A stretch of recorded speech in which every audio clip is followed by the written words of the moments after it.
ഇങ്ങനെയായിരിക്കും കത്തിക്കൊണ്ടിരിക്കുക. ഓസിന്ന് നമ്മൾ കത്തിക്കഴിഞ്ഞ് ലാസ്റ്റ് ഇവിടെ ആയിരിക്കും വന്നിട്ടുണ്ടാവുക.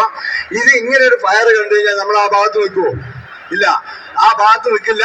ഈ സാധനം പൊട്ടിത്തെറിച്ചു പോകുന്നുള്ള ആ പേടി കൊണ്ട് നമ്മൾ നിൽക്കില്ല.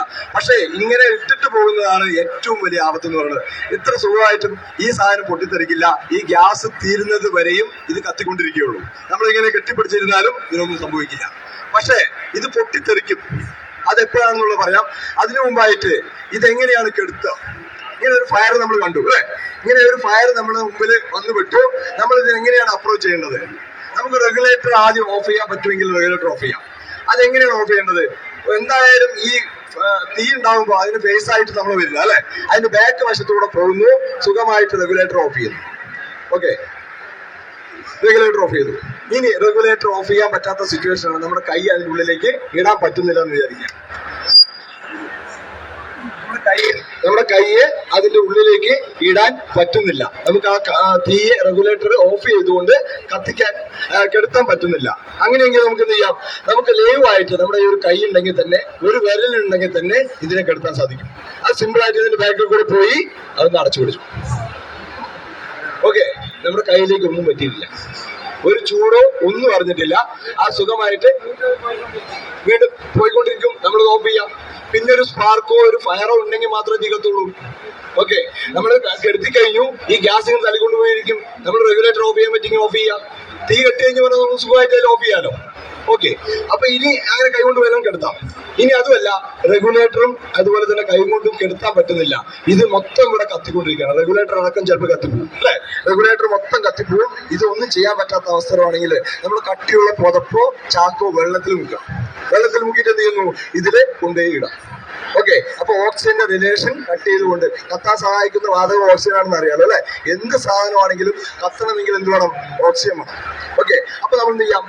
ആ സാധനം കൊണ്ടുവന്ന് പുതപ്പോ അല്ലെങ്കിൽ കട്ടിയുള്ള ചാക്കോ കൊണ്ടുവന്ന് നനച്ചു കൊണ്ടുവരണം. ഇനി അതും അല്ലെങ്കിൽ ഒരു പെയിന്റ് ബക്കറ്റ്, കാലിയായിട്ടുള്ള പെയിന്റ് ബക്കറ്റ്, പ്ലാസ്റ്റിക് ബക്കറ്റ് വേണ്ട കേട്ടോ. അതിട്ട് കഴിഞ്ഞ് പറഞ്ഞാൽ ഉരുകി പോകും. പിന്നെ അത് നന്നായി കത്തുകയുള്ളൂ. കട്ടിയുള്ള പെയിന്റ് ബക്കറ്റ് എന്ത് ചെയ്യാം? കാലി ബക്കറ്റ് കൊണ്ടുവന്നിട്ട് ഇതിന് മേലെ ഇടാം. ഇനി അതും അല്ലെങ്കിൽ എന്ത് ചെയ്യാം? ഒരു ബക്കറ്റ് വെള്ളം എടുത്തിട്ട് എന്ത് ചെയ്യാം? ശക്തമായിട്ട് ഒഴിച്ചാൽ മതി. ആ തീ കെടും. തീ കെട്ടിട്ട് നമുക്ക് ഓഫ് ചെയ്യാം. ഓക്കെ, ഇല്ലെങ്കിൽ മണല് വാരിയിടാം. ഇതെന്ത് വേണമെങ്കിലും ചെയ്യാം. പക്ഷേ ഈ ഒരു ഗ്യാസ് ഫയർ എന്ന് കണ്ടതും അല്ലെങ്കിൽ കേട്ടതും അവിടെയുള്ള ആളുകളെല്ലാം ഓടി രക്ഷപ്പെടുന്ന ഒരു ടെൻഡൻസിയാണ് വരുന്നത് അല്ലെ? ഇങ്ങനെ ഓടുമ്പോൾ എന്താണ് സംഭവിക്കുന്നത്? ഇങ്ങനെ വിട്ടിട്ട് ഓടുക. ഇപ്പൊ നമ്മൾ കത്തിച്ചല്ലോ അല്ലെ? ഈ കത്തിച്ച തീ ഒരിക്കലും ഇതിനുള്ളിൽ പോയില്ല എന്നുള്ളത് മനസ്സിലായല്ലോ. ഇതിന്റെ പ്രഷറും അത് കത്താൻ സഹായിക്കുന്ന വാതകമായിട്ടുള്ള ഓക്സിജൻ എവിടെയുള്ളത്? വെളിയിലാണ് ഉള്ളത്. അതുകൊണ്ട് തന്നെ ഈ തീ വെളിയിൽ തന്നെ കത്തുള്ളൂ. ഇതൊരിക്കലും തീ ഉള്ളിൽ പോയി കിട്ടുന്നില്ല. അതുകൊണ്ട് തന്നെ ഇത് പൊട്ടിത്തെറിക്കുന്ന എപ്പോഴാണ്? ഈ ഗ്യാസ് കുറ്റി പൊട്ടിത്തെറിക്കുന്ന എപ്പോഴാണ്? നമ്മൾ ഇങ്ങനെ പേടിച്ച് ഓടുമ്പോഴാണ്. ഇത് അടുക്കളയാണെന്ന് വിചാരിക്കുക. ഈ തീയെ നമ്മളവിടെ കത്തിക്കൊണ്ടിരിക്കുകയാണ്, നമ്മൾ പേടിച്ചോടി. ഈ തീ എന്ത് ചെയ്യും? മറ്റുള്ള വസ്തുക്കൾ, അടുക്കളയിൽ കത്തുന്ന സാധനങ്ങളായിട്ടുള്ള മറ്റുള്ള വസ്തുക്കൾ ഉണ്ടാവും അല്ലെ? പ്ലാസ്റ്റിക്കോ മറ്റുള്ള മരങ്ങളോ ഉണ്ടാവും. ഈ തീ എന്ത് ചെയ്യും? അതിനെല്ലാം കത്തിക്കും. നമ്മൾ പേടിച്ചോടിയിരിക്കുകയാണ് അല്ലെ? നമ്മുടെ അടുക്കള മൊത്തം നിന്ന് കത്തും. ഈ സിലിണ്ടർ ആ തീയുടെ നടുക്കിലായി മാറും. അങ്ങനെയാകുമ്പോൾ ഇതിൽ നമുക്കറിയാം ലിക്വിഡ് പെട്രോളിയം ഗ്യാസ് ആണ് അല്ലെ? ഗ്യാസിനെ വെള്ളത്തിന്റെ രൂപത്തിലാണ് സ്റ്റോർ ചെയ്തിരിക്കുന്നത്. നമ്മളൊരു വെള്ളം കുക്കറിൽ വെച്ച് തിളപ്പിക്കുകയാണെങ്കിൽ എന്തായിരിക്കും അവസ്ഥ?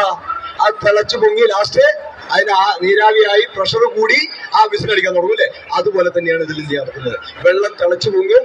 അത് ദ്രാവകമായിട്ടുള്ള LPG തിളച്ചു പൊങ്ങി എന്തെയും വാതക രൂപത്തിലേക്ക് മാറും. അതിന്റെ വ്യാപ്തം കൂടും, അതിന്റെ പ്രഷർ കൂടും. അതിൽ നിൽക്കാൻ പറ്റാത്തത്ര പ്രഷർ ആകുമ്പോൾ അത് ചെയ്യും? പൊട്ടിത്തെറിക്കും.